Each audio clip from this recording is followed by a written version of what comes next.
अस्सलामुअलैकुम वरहमतुल्लाहि तआला वबरकातुहू। मोहतरम नाज़रीन, आप तमामी हज़रात से गुजारिश है कि वीडियो को आखिर तक ज़रूर देखें। नबी दो आलम सल्लल्लाहु तआला अलैहि बारका वसल्लम के आमद का महीना है। ये वो महीना है जिस महीने में नबियों का इमाम, गरीबों का गमख्वार, बेबसों का बस, बेकसों का कस, ताजदार अम्बिया सल्लल्लाहु अलैहि बारका वसल्लम तशरीफ़ लाए, जिनके हुस्न के बारे में अल्लामा बूसीरी अलैहि रहमा फरमाते हैं, मुनज़्ज़हुन अन शरीकिन फ़ी महासिनिही फ़जौहरुल हुस्न फ़ीही गैरु मुनक़सिमिन। यानी महबूब खुदा सल्लल्लाहु तआला अलैहि बारका वसल्लम अपनी खूबियों में ऐसे यकता है और ऐसे बेमिसलो बेमिसाल है कि इस मुआमले में उनका कोई शरीक नहीं है, क्योंकि उनमें यानी नबी दो आलम में जो हुस्न है वो हुस्न गैर मुनक़सिम काबिल तक़सीम है ही नहीं। हज़रत अबू हुरैरा रज़ियल्लाहु ताला अन्हु इरशाद फरमाते हैं, शुमाइल तिरमिज़ी की हदीस मुबारका है, वो फरमाते हैं कि नबी दो आलम सल्लल्लाहु ताला अलैहि बारका वसल्लम का जिस्म अक़दस गोरा रंग का था, सफ़ेद था।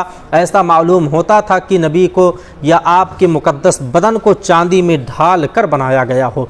हज़रत अनस रज़ियल्लाहु ताला अन्हु कहते हैं कि आपके जिस्म मुबारक से ज़्यादा नरम व नाजुक, इतना नरम व नाजुक था कि मैंने आपके जिस्म मुबारक से ज़्यादा नरम व नाजुक देबा व हरीर जो रेशमी कपड़े होते हैं, उन रेशमी कपड़ों को भी आपके बदन से ज़्यादा नरम व नाजुक मैंने नहीं देखा।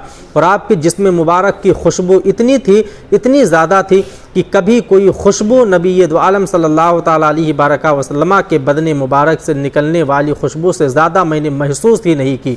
सहाबे किराम फरमाते हैं कि जिस रास्ते से नबी दो आलम सल्लल्लाहु अलैहि बारका वसल्लम का गुज़र होता था तो तलाश करने वाला किसी से पूछता नहीं था, बल्कि उन खुशबुओं को सूंघ करके वो बता देता था कि इसी रास्ते से नबी दो आलम का गुज़र हुआ है।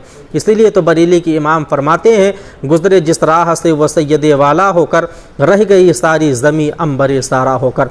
तो उस नबी की आमद का महीना है। इस महीने में नबियों का इमाम तशरीफ़ लाया और सही मानों में अगर पूछा जाए तो उस आमिना के लाल के जितने एहसान हमारे जिस्मों पर है, हमारे वजूद पर है, उतने बाल हमारे वजूद पर मौजूद नहीं है।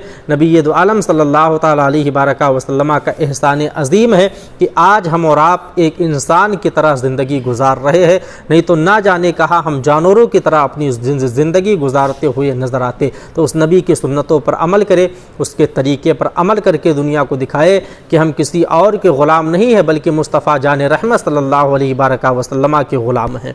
जब तक हम बिके न थे, कोई पूछता न था, तूने हमें ख़रीद कर अनमोल कर दिया।